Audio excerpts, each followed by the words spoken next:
Hello, ladies and gentlemen. Welcome back to Delusions of Grandeur. I am your host, David Stregi, and here in the room with me, I have Boris, all the way from Croatia. How are you? Hi, I'm fine, And thank you. How are you? myself, I am David Stregi, and here we are gonna, gonna be doing a film discussion on uh, everything that begins with W. Wait a minute, folks. We are going to be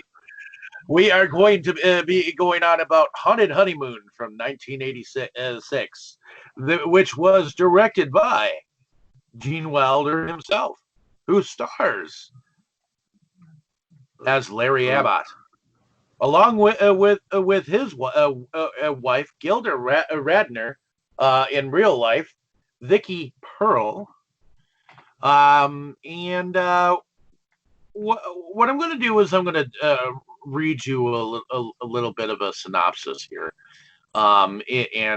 It is two radio voice actors are getting married. Larry has fits of fear. A shrink needs 36 hours to scare him to death to cure him. A family reunion at a scary family castle is goes on. So, what was your first impressions of this film, Boris? well, it was a pretty interesting one. I mean, since Gene Wilder is in it, it's probably a famous movie, but I haven't seen it before. But I liked it. It was a pretty good comedy, and I especially liked the setting. This house where it was filmed, it's really cool. And from what I understand, it was actually filmed at a real castle. That castle that they showed, that was a real castle from England. Oh Let's see. wow! Uh, it was filmed at Knebworth House in Stevenage, Hertfordshire, England. Oh, I guess that's. And apparently, Batman Begins and Batman were somewhat filmed at The King's Speech, The Big Sleep, The Meaning of Life, The Lair of the White Worm, The Great Muppet Caper, Wild, Agent Cody Banks 2, Destination London, uh, Anastasia from 1956, The Wings of the Dove from 1997, St. Trinian's 2, The Legend of Fritton's Gold, The Monster Club from 1981. Uh, many of these different films were filmed at this location, evidently. Jane Eyre from oh, wow! 1997 was filmed there. Just the Canterville Ghost from 1996, Horror Hospital from Oh, 1973. These are some of the British productions that.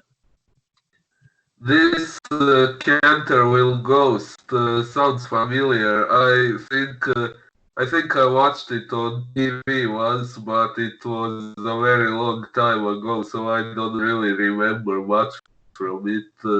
Oh, this movie? The Canterville Ghost, which you mentioned. Oh, okay.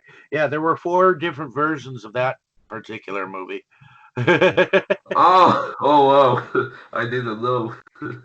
But so it might have been several different. Well, we got a cast of characters here. I mean, we got Gene Wilder, Gilda Radner, Dom DeLuise, Jonathan Price, Brian Pringle, Peter Vaughan, Eve Ferret, Paul L. Smith, Julianne Griffin, Jim Carter, Joe Ross, Roger Ashton Griffiths, Billy J. Mitchell, R.J. Bell, and Anne Way here in this cast of characters. And what happens is well, I saw this years ago.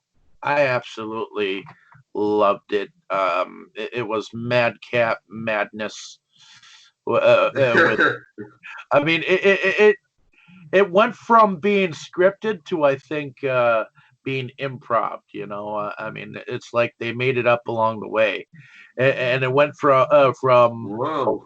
a werewolf plot to things walking down walls to what the hell is going on? Is it murder or what the hell is happening here? Because you know that these guys are trying to scare him, but there are other things happening inside or outside the house that have nothing to do with they're scaring the bejesus out of him, and there's other people or phantasms on set that are not supposed to be there.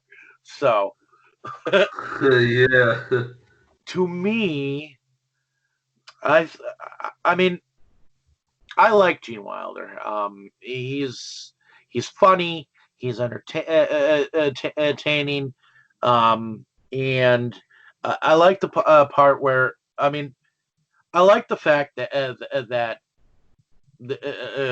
this started out in with they were putting on a radio show, so you get to see the behind the scenes work of some of the things that they do or did in like old time radio, you know, the Oh, sounds that yeah. they made and the different celebrity voices and things of that nature. So they set this up as like an episode of sorts that was on the set, but they what they didn't tell us, what he didn't tell us, is that they were having an episode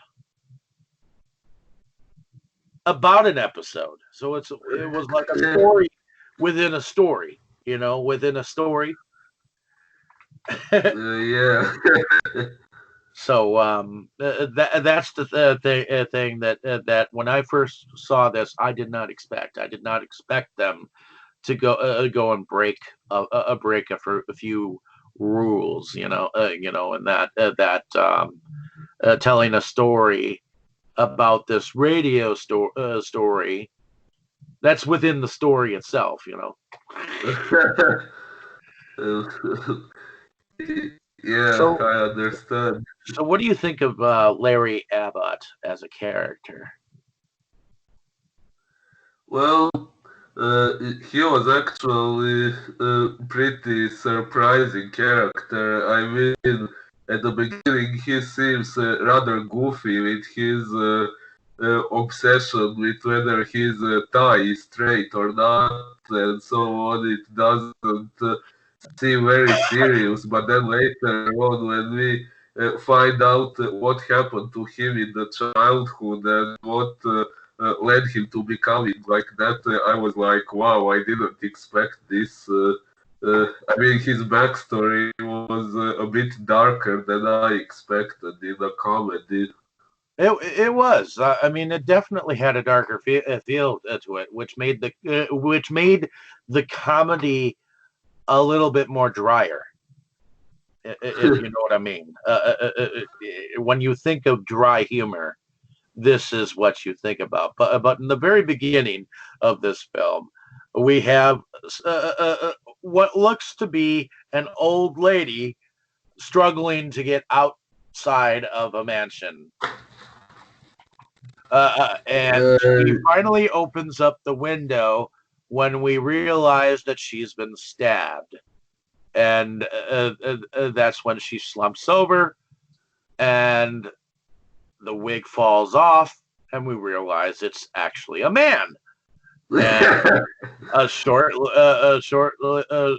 few moments later, he's like, it's not like he gets up or brings up his head, and he's like, it's not what you think. And then he goes back down, and then a few moments later, he was like, okay, maybe it's a little like you think, but But it's not what you think. yeah, I think he said something like it's more complicated or something like that. I don't remember exactly, but I Correct. think. But how the hell do you expect a dead body to speak to you like that? You know?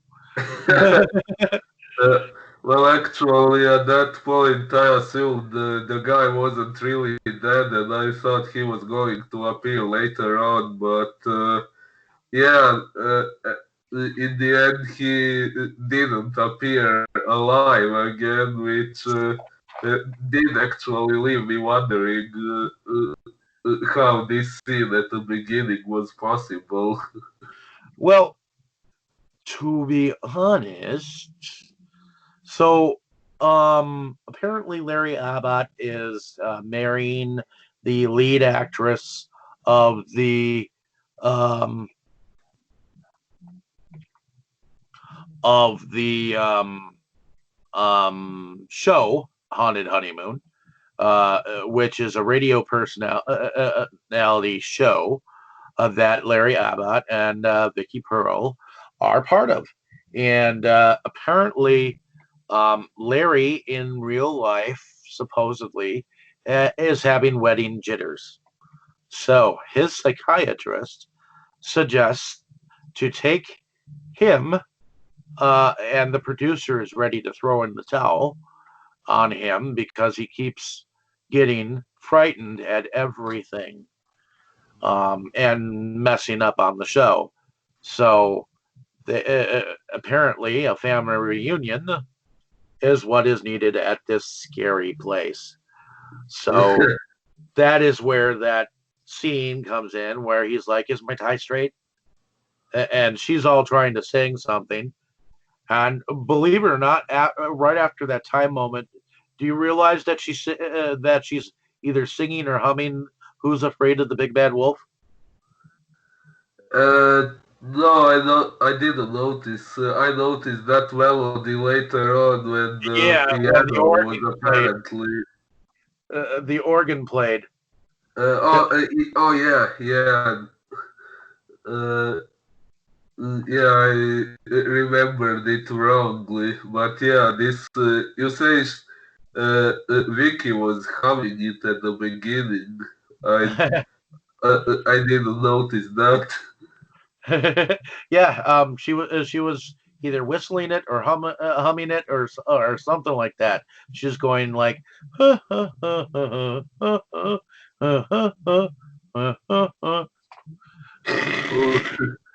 Uh, Interestingly enough, I do know several English nursery rhymes, but this went over my head somehow.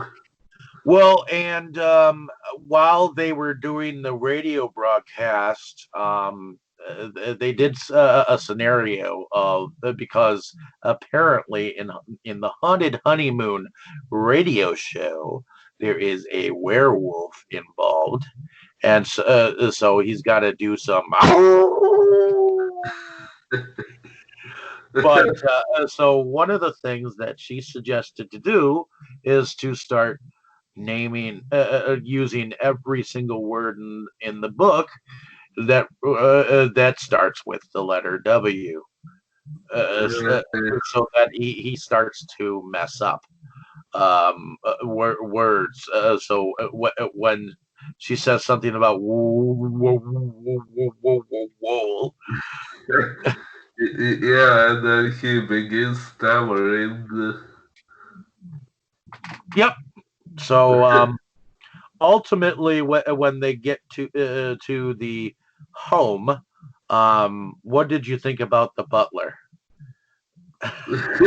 The butler was funny one. Uh, he was apparently a very forgetting person, right? and Yeah, and he he, couldn't hear he's that well, but he heard it that yeah. she couldn't hear that well, so he started shouting at her. At Vicky. So she was like, "I'll remember that, Yeah. madam." But in any case, what do you think about the other cast of characters that come along that keep banging on the door? Well, this is one of those movies where we kind of meet many characters at once, and in such situations, Which kind of reminds me of one other movie we watched, huh? Dark and Stormy Night. Yeah, where all of a Yeah. we get like all these people knocking on the door, and one of them has like these Dracula looking eyes. What do you think of that guy? Wait, that one. Which one? Is it the magician? Yeah. Oh, uh, yeah. Well, he did have quite several tricks, and not uh, uh, they weren't quite explained in the movie. Like he was hypnotizing people and so on, while real life magicians usually do have some. I mean, they are just using illusions and some things like that. But this magician was apparently doing some things for real, and it wasn't explained how he was doing it. Well, and let's see. It seemed like there was another couple where it was Jonathan Price, who evidently was his cousin Charles, um, who I've seen him, this guy, in other things. I've seen him in Brazil, which is a strange film. But I've also seen him in in a Disney movie called Something Wicked This Way Comes. But Ooh. he plays the Mr. Dark, the carnival man in charge of a carnival, and then he also plays in Pirates of the Caribbean as Elizabeth, uh, his father later on. So, and I think he played in The World Is Not Enough, one of the Bond films, as one of the uh, uh, evil guys. So, Well, but in any case, this is a very young Jonathan Price, and he seems to have a relationship with Sylvia, um, which I believe is someone that has been in a relationship with Larry Abbott before. So yeah, I like Gilda Radner here on that first night, where she has to keep her from coming to see Larry in his uh, in his room yeah, later that night. yeah. Apparently, Sylvia still had some interest in Larry, in spite of him being about to get married and her having Charles.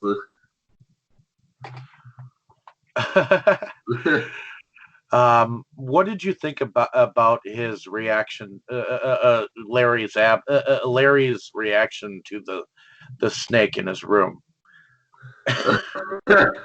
Well, actually, to be fair, it's not surprising many of us would be scared if we suddenly saw a living snake in our room, especially if we don't know if it's a dangerous one or not.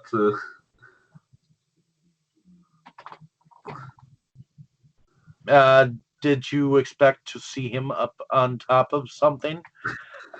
Well, no, no, no, I didn't expect that. What actually wondered how he even managed to climb up there. I think he kind of jumped up there, don't you think? So, yeah, somehow. But I mean, if you saw something that you probably would never have seen before,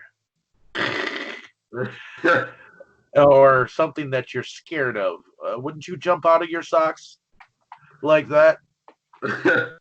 Well, I probably wouldn't manage to get to a spot like the one he went to, like he somehow jumped on top of a trophy or something. I wouldn't quite manage to do that, but yeah, I would probably be shocked as well. If you were stuck in a dark room, what is the thing that you would be most scared of? Hmm. Well, if I didn't know what room I was in, mm, If you were in a dark room and if something brushed up against you and you didn't know what the hell it was, would you get scared? well, probably I would think it could be a spider or something like that. Yeah, that's something I'm not quite fond of. I know that I went to a haunted themed thing uh, one time, and Oh, we went through what seemed like a dark tunnel, and when we came out of it, I felt something very wet and very mushy against my face, and I just like literally jumped because the tunnel kept getting smaller and smaller and smaller, and all of a sudden you popped out and you felt what felt like something wet, like blood, ooh, on your face, oh, and when it felt kind of mushy, it well, that was sounds like, pretty interesting. I eek. think they never organize anything like that where I live. Well, and I think when I was a kid, there was another moment. I mean, this was before I actually had gotten used to haunted houses. I had to have been about 7 or 8, and over on the north side of Milwaukee, there was a Vincent High School that put on a really good show. And I say really good because it scared the shit out of me at the time. Okay, but Yes. I was in a group with, and I think my mom was with, and um, we got into this room, and it was on a slant. Okay, but then the floor started to move, like um, not Ooh. up and down, like, but a move like contradictory of what a floor would move, like it was unbalanced, and Oh, wow. and then some creature jumped out of the TV that was in the room. Some Oh, creature jumped out of the couch, and then as soon as I got out of that room, there was someone tried to grab my ankles, and I was like, "Oh shit! Just take me back to the waiting room." wow. Well, it sounds like quite an experience. Well, when you're a kid, when you're still getting Oh, used to things. I mean, I was I had to be about 6 or 7, oh, so oh, well, yeah. you can't fault a kid for getting scared like that. But you know what? I wanted more the next year. Well, yeah, that's a good point. I mean, now when you were describing all this, I was thinking how cool it is, but yeah, I'm thinking it's cool from my point of view, and Yeah, I'm an adult, but if I experienced that as a kid, I'm not sure I would have enjoyed it back then. Well, and look at me now. I'm now trying to find the film that'll scare the shit out of me the most. Yeah, But it I'm not seems like sure if the more films that I see that are horror, the more I seem to get desensitized by most of it. I don't get shocked as much as I used to, and yeah, same that's here. why when it comes to the mainstream horror films, I look at some of those and I'm like, that scared the shit out of you? Oh, come on, folks. Yeah, I'm somewhat like that too. I actually don't know what I would have to see nowadays that would really scare me in a movie. Well, But okay, if there is a here's the thing. I mean, in this movie, in this haunted honeymoon movie, it had a feeling of creepiness to it, even though it had comedy. It had that creepy feeling, that creepy sense of dread right around the corner. oh, well, somewhat, yeah. What did you think about Aunt Kate? Well, she was actually a pretty interesting character because, from what I understood, she was actually played by a man dressed like a woman, right?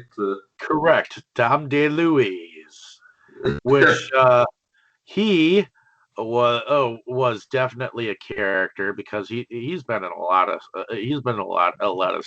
stuff. He was, let's see, he was the voice. Do you remember animated film called All Dogs Go to Heaven?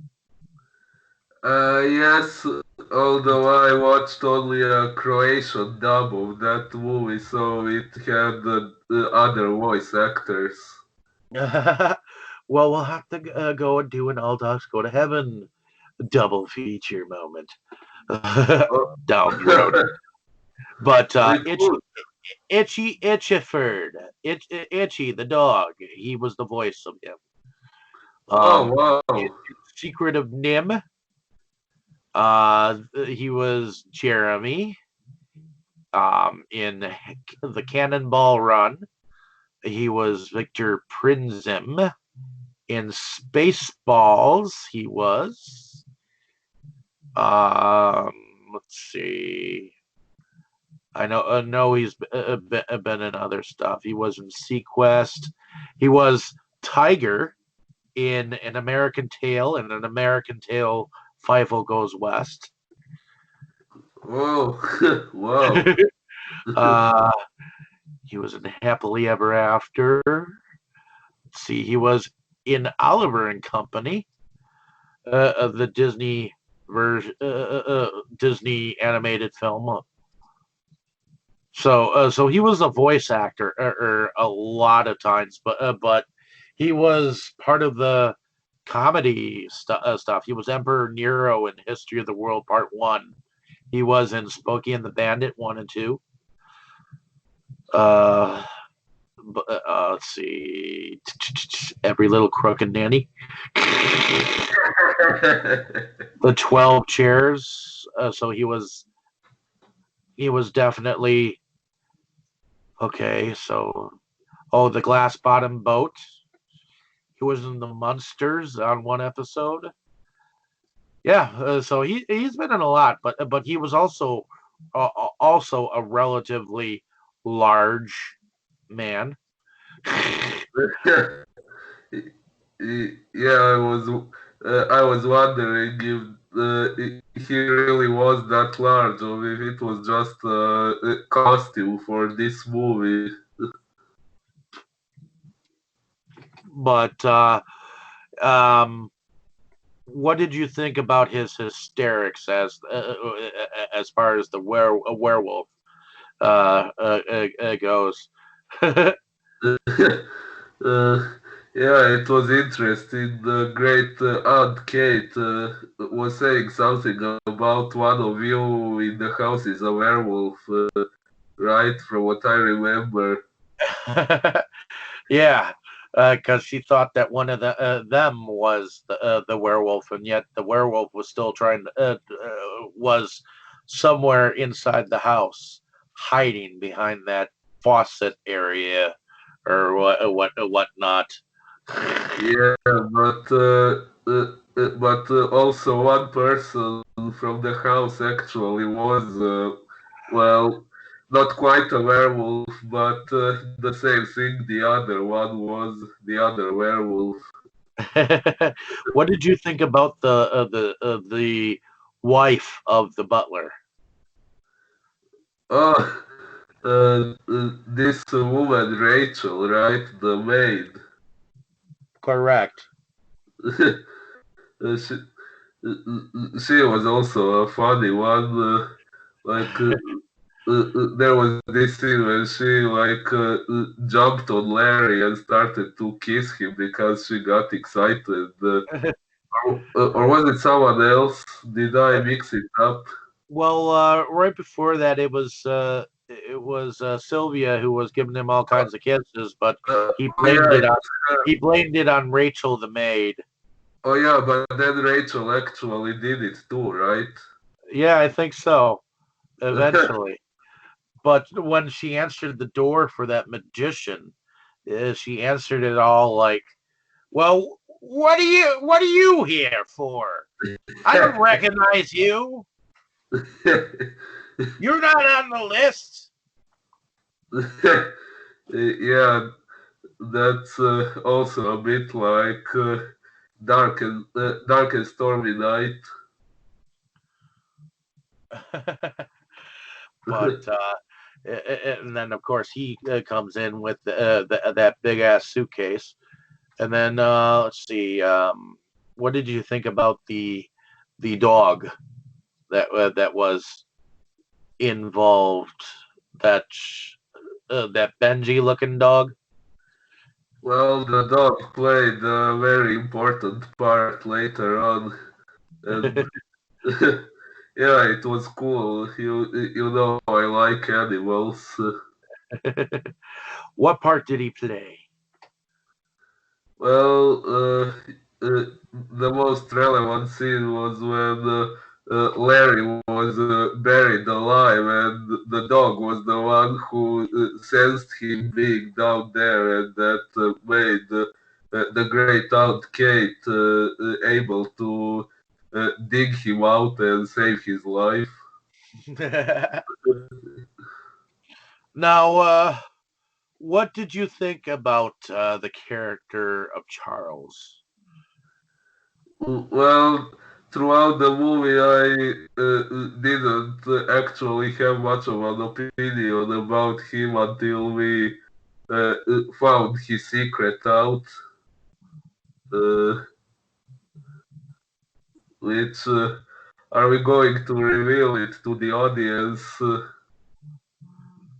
Well, yeah, of course. The audience should know by now that we're gonna spoil the shit out of this movie. So definitely see the movie before you hear our discussion here. So pretty much what happens is uh, uh, all of this that has gone on is actually still part of their show. Uh, uh, it's just they've brought you into the illusion of radio and the imagination behind it that it was just the show all along to make you believe in radio again. Like the to me this is a love letter to the radio, um, the radio age, the golden age of radio, because when when you didn't have images or anything like that, all you had to do was listen to the radio and have your imagination. And when you listen to the dialogue and the different sounds, it brought you into that world and brought you into that imagination. And that I think is what this film captured, even though it had humor and all that. It had a moral that this is what radio could do for you. Yeah, well, actually, I think some people still produce that sort of program nowadays, but it's more uploaded online than aired on the radio, if I'm not wrong. Well, I remember listening to Arch Obler's "Lights Out" when I was a kid. My mom actually got me interested in Abbott and Costello through the same way. I mean, I think there used to be a place in Racine called the Boathouse, where you could actually pick up books, toys, and miscellaneous items. And I think she picked up this old time radio set with cassettes back when cassettes Oh, were still around, and it looked like an old time radio, like the kind that you would actually tune in to Orphan Annie. Well, um, I believe Duffy's Tavern was on a cassette. There was Sherlock Holmes, a couple of episodes of that. There were some Abbott and Costello things. I think she found I Love a Mystery, which was another radio program at that point in time. There was The Lone Ranger on a couple of episodes, and I believe Jack Penny was on the radio at one point in time. So I think that was on there, and I got interested in things like that, and Lights Out. A couple episodes were on there, and I think the two that were on there were favorite episodes of mine. I listened to those backwards and forwards. well, But yeah, that's Arch pretty interesting. Arch Uh, Obler's Lights Out started like this. It had one of those Chinese gongs going dong, dong, dong, and in between the dongs was it would have someone saying it is later than you think. Arch Obler's Lights Out. Dong, dong, dong. well, you know what? You would make a good impersonator. I think so too. I've always thought of maybe trying to do something like a character or something like that, like doing my own like radio thing for some reason. I mean, you can definitely make all kinds of sounds for you. I mean, I can automatically just go.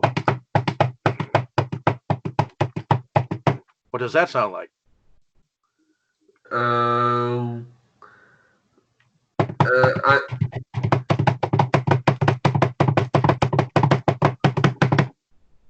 I'm sorry, I don't recognize it.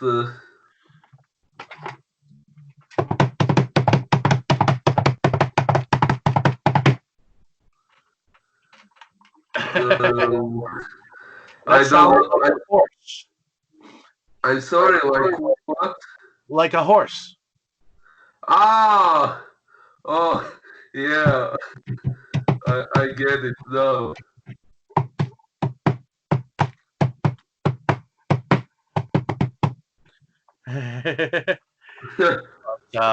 Yeah, I mean, you can make all kinds of sounds if you want.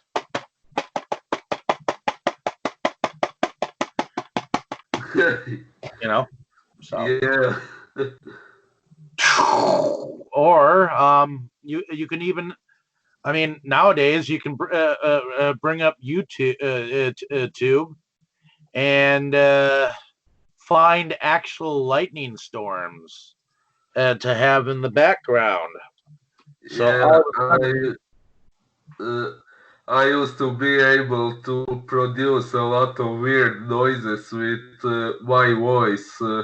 For example, if you remember from my short in Joe Sherlock's Dark Zone 13, the howling noise that my character produces, that was something I used to be able to do with my own voice.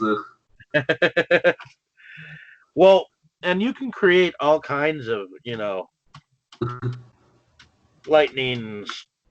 Oh wait, thunder, thunder, thunderstorm. I did that one time for something, and they've actually got 10 hour At Amazon, of we're pretty continuous good at getting things done. storms We're pretty here good at solving on. problems.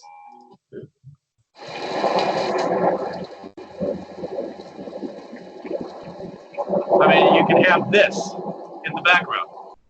Oh, yeah. It was a dark and stormy night.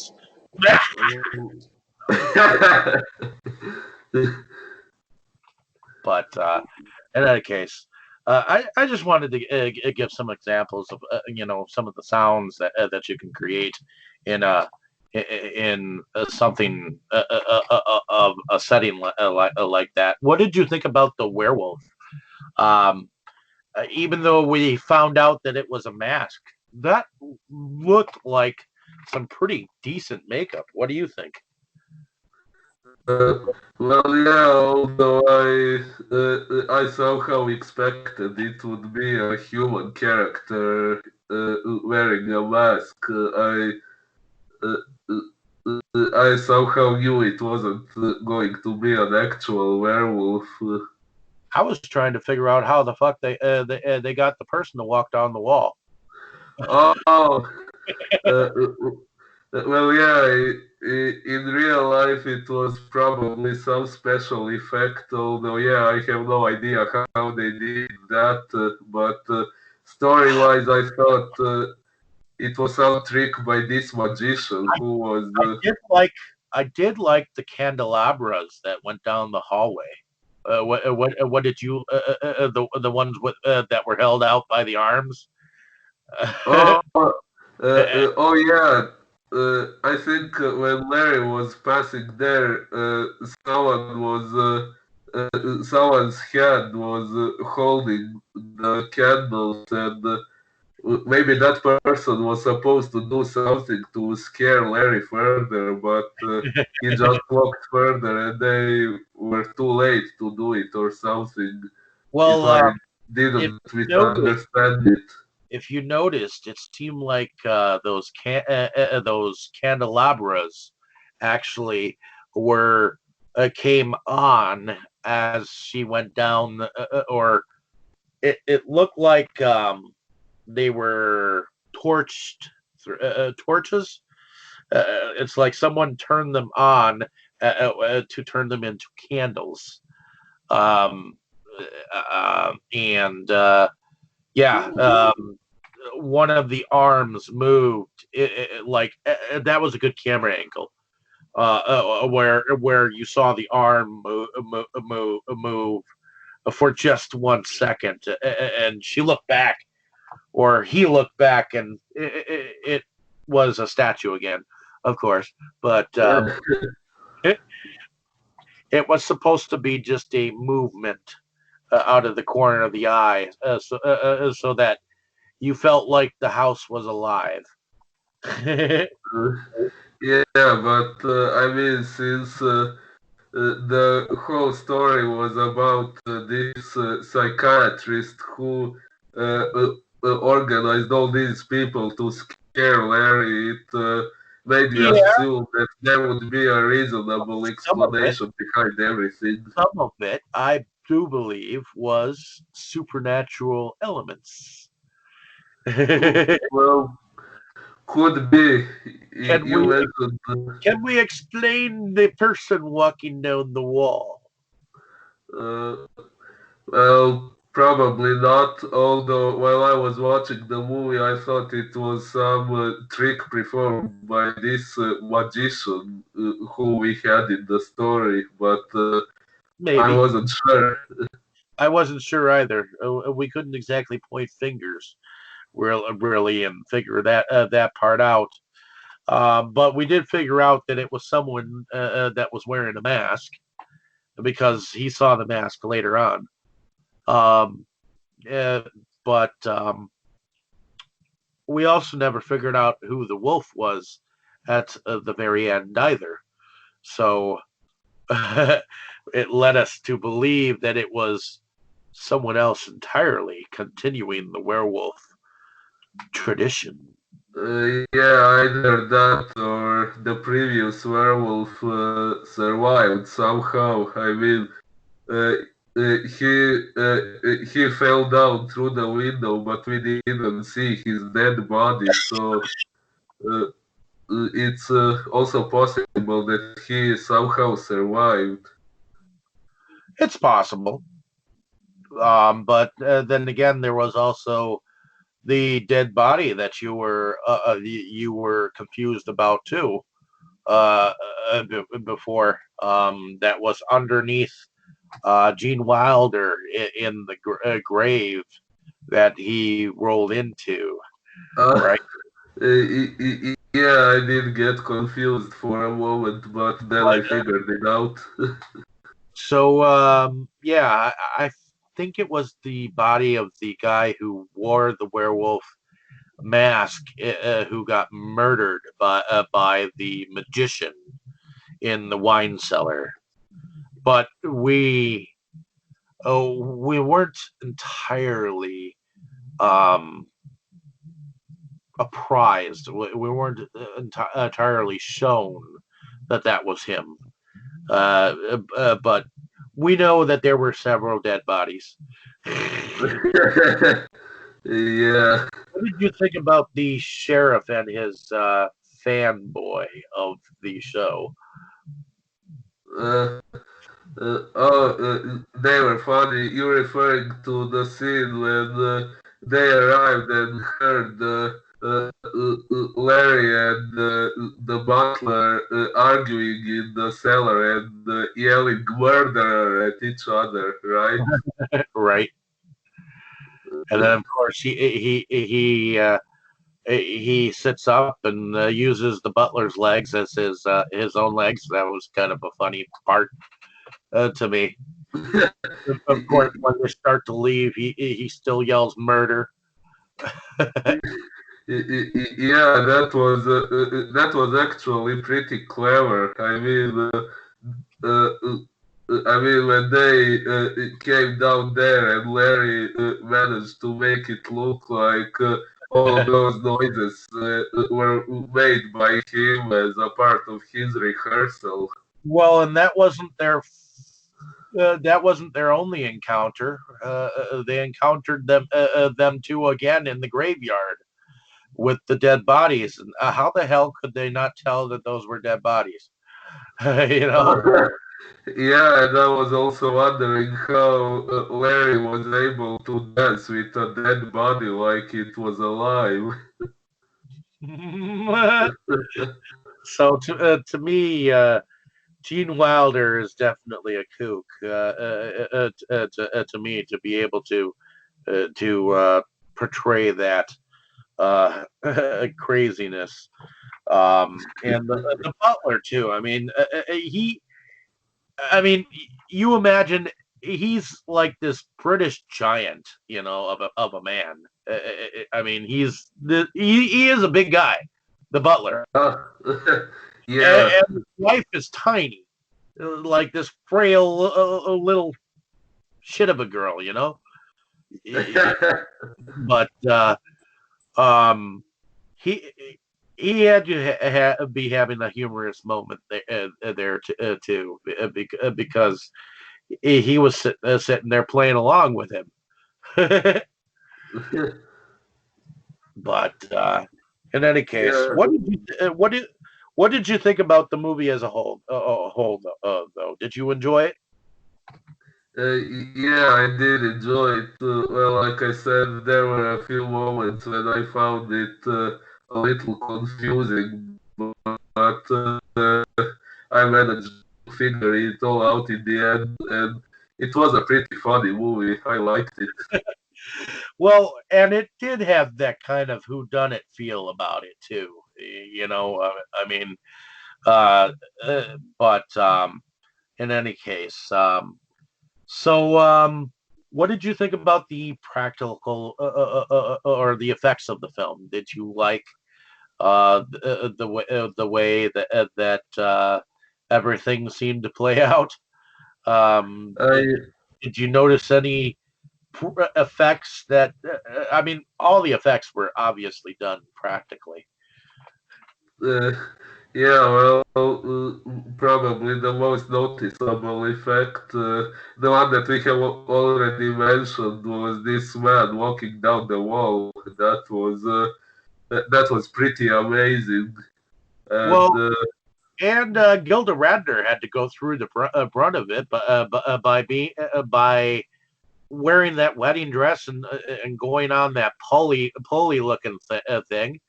uh, yeah, and it's actually interesting because we got to see directly how that was done when then we saw Charles on at the other window, uh, uh, like she was on this. I don't know what it's called in English. What she was hanging on. Well, I like that little dream sequence that it appears that he is having, where walks she walks into to that foggy mist of area outside the house, and it looks like he walks straight through the mirror. That effect was kind of cool. All of a sudden he Yeah, was walking down the hall. He saw himself in the mirror, and then all of a sudden he saw her. And then he put his hand out and he walked right through the mirror outside. yeah, that was a pretty cool effect too. I mean, what the hell? I mean, he was in the hallway inside, and how the hell did he end up through the mirror and all the way on the outside? Unless he sleepwalked outside, you know? Well, yeah, although well, story-wise, I thought it was all something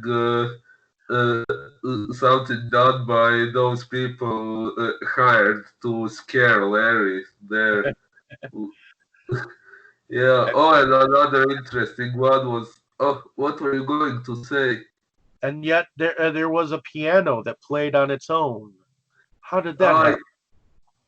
uh, yeah, it wasn't explained, was it?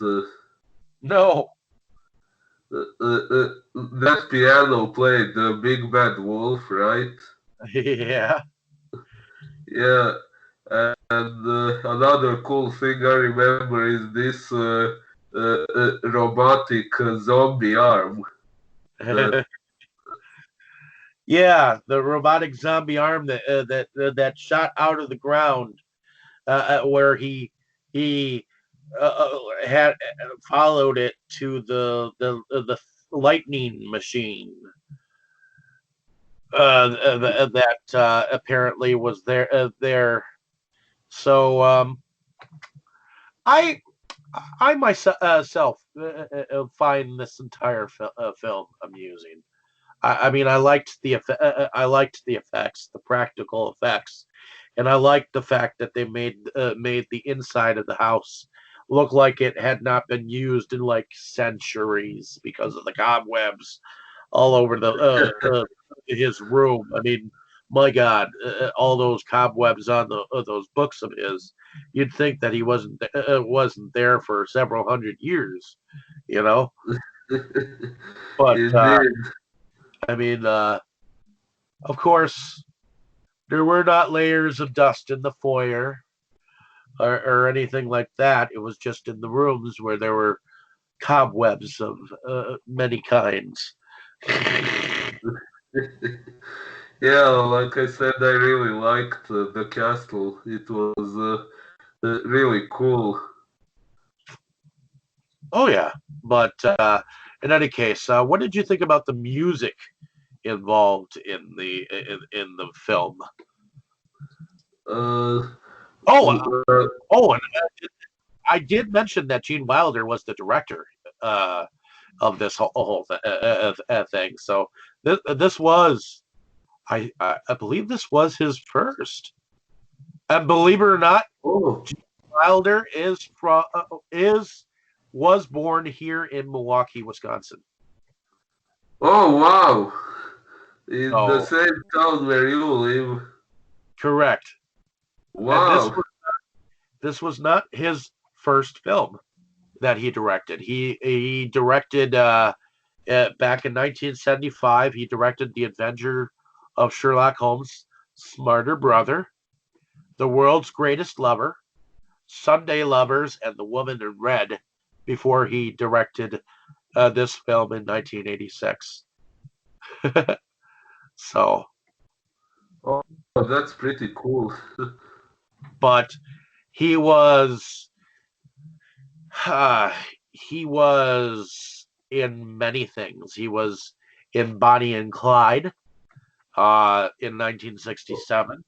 He was in The Producers. Oh, wow! He was I, in Scarecrow, which was a TV movie. Rhinoceros, Blazing Saddles, Young Frankenstein, Silver Streak, the Frisco Kid, Stir Crazy, Hanky Panky, See No Evil, Hear No Evil, Another You. Uh, and I guess he was in a version of Alice in Wonderland as Mock Turtle. Back in 1999, I saw that. In fact, I have a copy of it. He actually sings in that. So, oh, but wow! he was also in Willy Wonka and the Chocolate Factory. Oh, yeah, I was about to ask, what about that one? He was in that one. So that one was in 1971. That one is probably the one that he will be known more for, to me. But Yeah. that one and Young Frankenstein. But in any case, let's see. Let's look at the music behind this. Oh, just seeing if there is an in fact composer for this movie. All right, so and he did write the script with someone. Let's see. Makeup, production management, art department, sound, Ooh. stunts. Let's see. Oh, the music was actually done by John Morris. Now, John Morris, he did. He was the composer. I think he was in the music department behind Blazing Saddles. He was the composer behind Spaceballs, The Elephant Man. Let's Oh, see, 12 Chairs. So he had actually worked with him.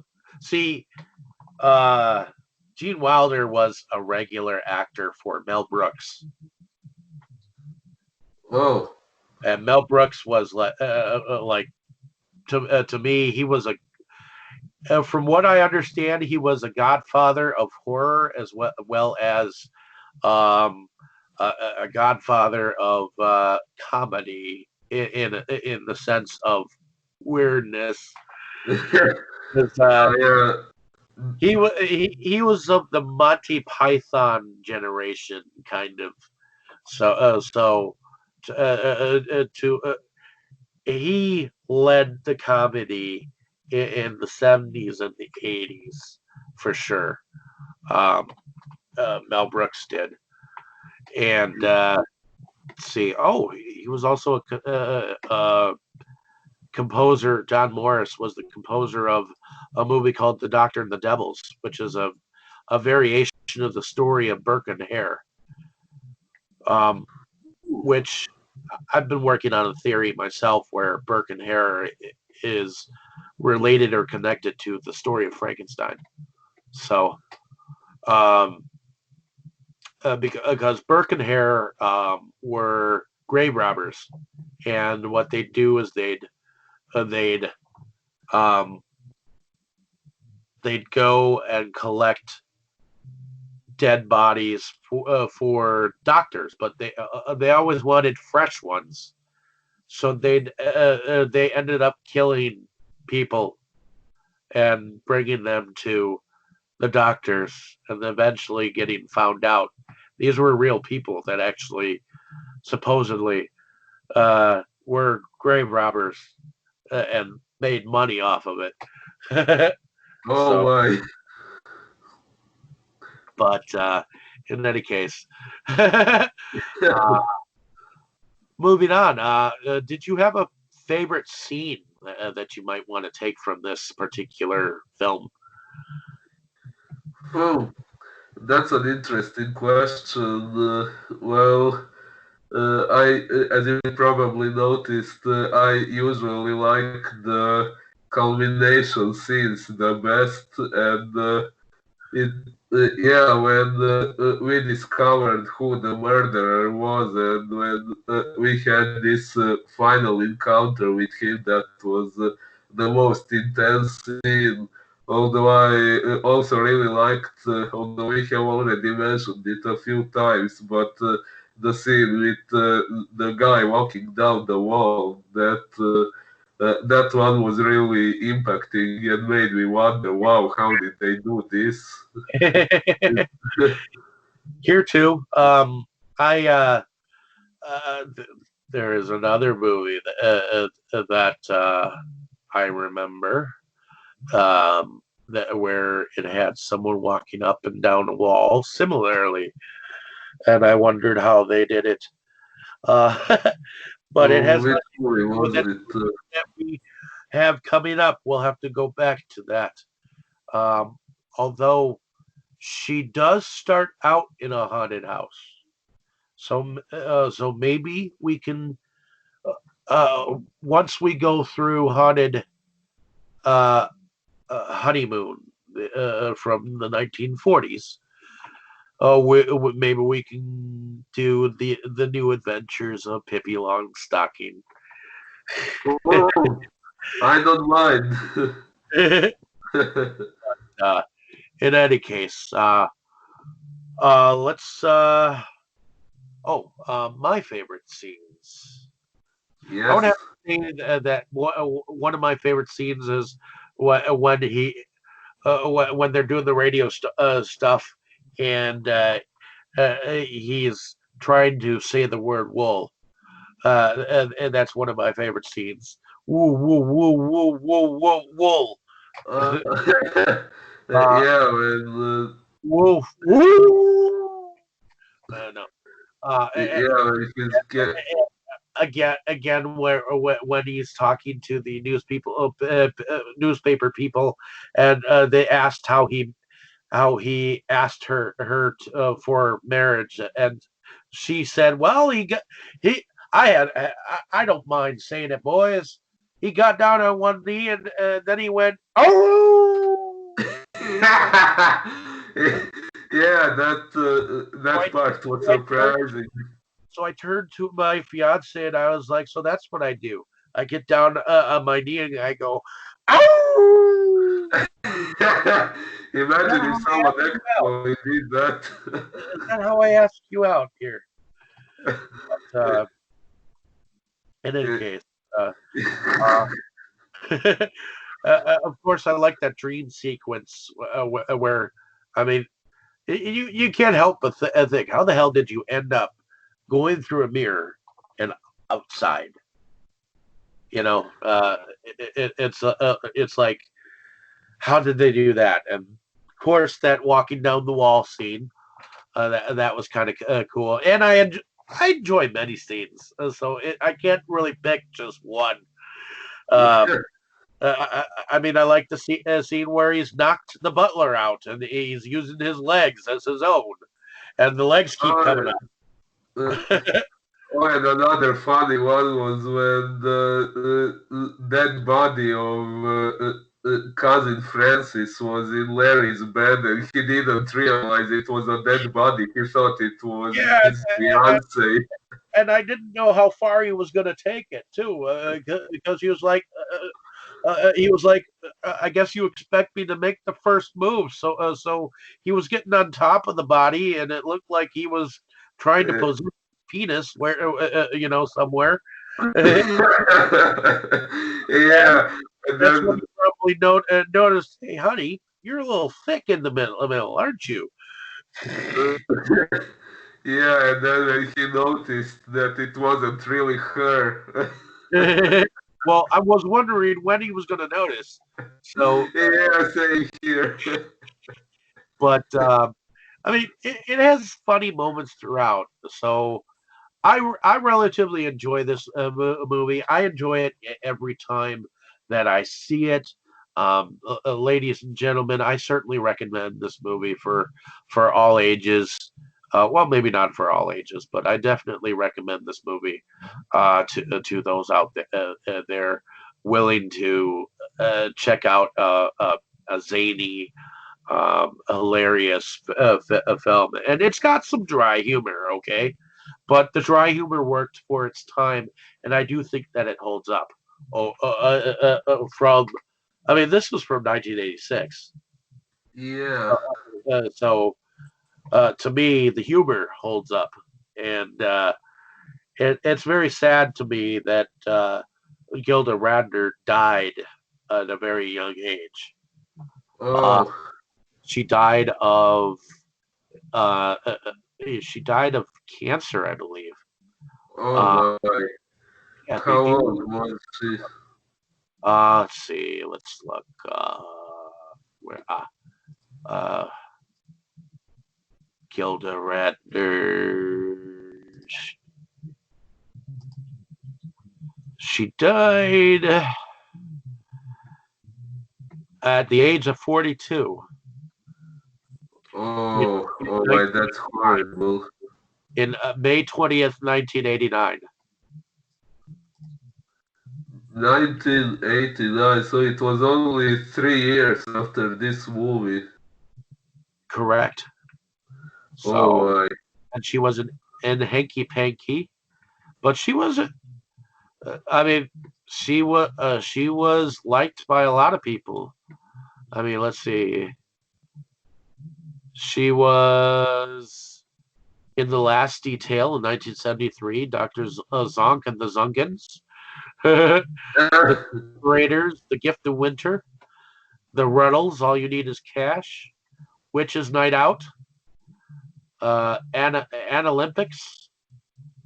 But she was a major part of the original Saturday Night Live from 1975 to about 1980, which is why a lot of comedians from that time period um, remember her a lot for many of her skits that she was in. She was in 99 episodes of that in the very beginning, which is why Bill Murray knew her. The, the guy who played who was that Egon uh, in Ghostbusters? He knew her. Um, John Candy knew her. Um, you know, everybody, at least in comedy from the 80s, knew of her. And so when she died, it was kind of a tragedy. So, Well, of course, yeah. but She, and in fact, she many was people. way too young. She started having pains in her upper legs, and she was diagnosed with ovarian cancer. She went through lots of chemotherapy and treatment, and finally, her doctors told her that she was in remission. In this period of time, Gilda wrote her autobiography called it "It's Always Something" about her battles with cancer. However, cancer was found in her liver and her lungs. After a more comprehensive check a while later, now it was too late to do anything. Gilda died in her sleep on May 20th, 1989. That's horrible. It was. Her And at mother such a young age. her mother named her after the title character played by Rita Hayworth in the film noir Gilda from Oh, 1946. So oh, I haven't seen that movie. neither have I, believe it or not.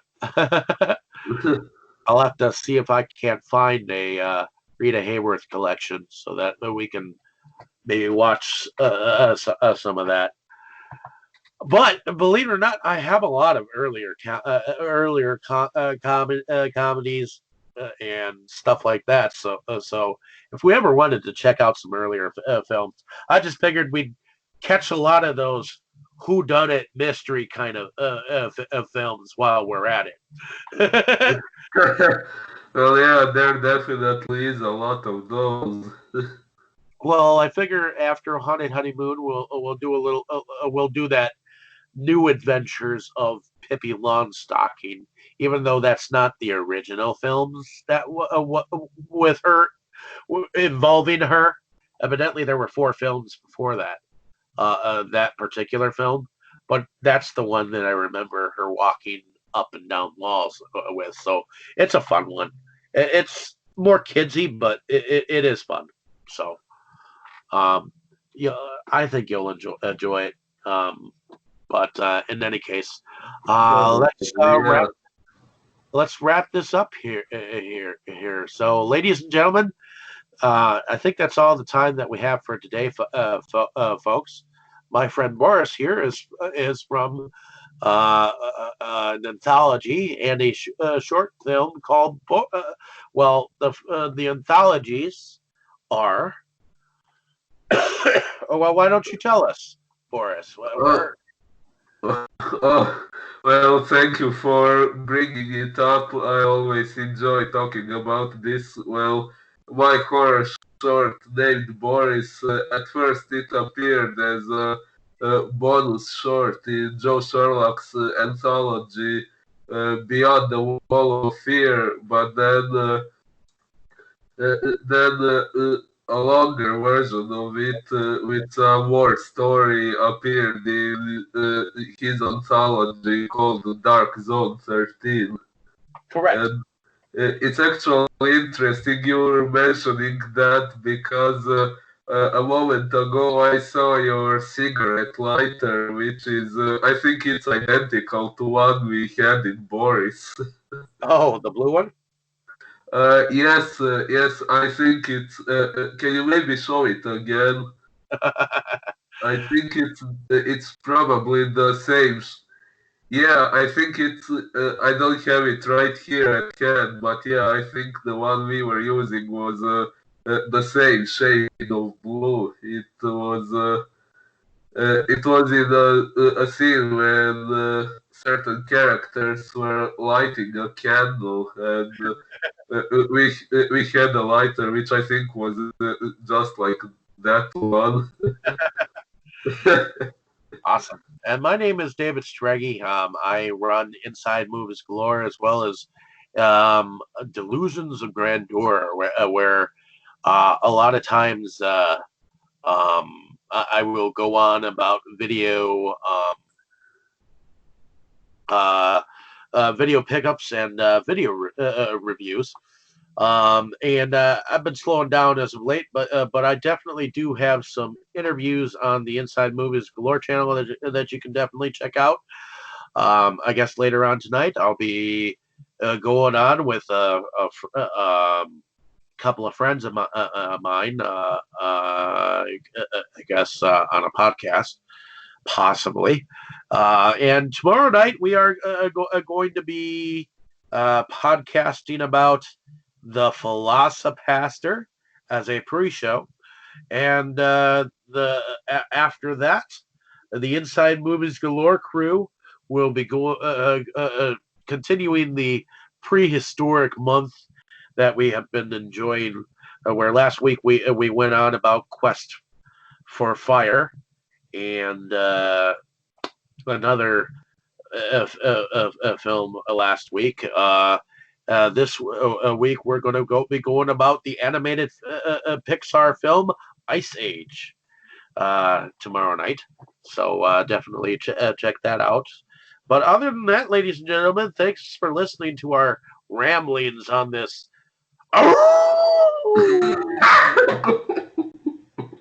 Honey. Oh my, you surprised me. Honeymoon adventure that was directed by Gene Wilder once again.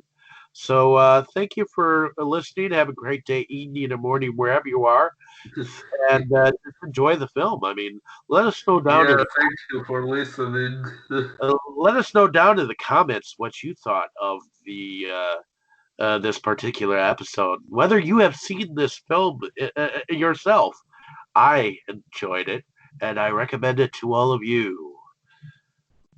Yes, same here.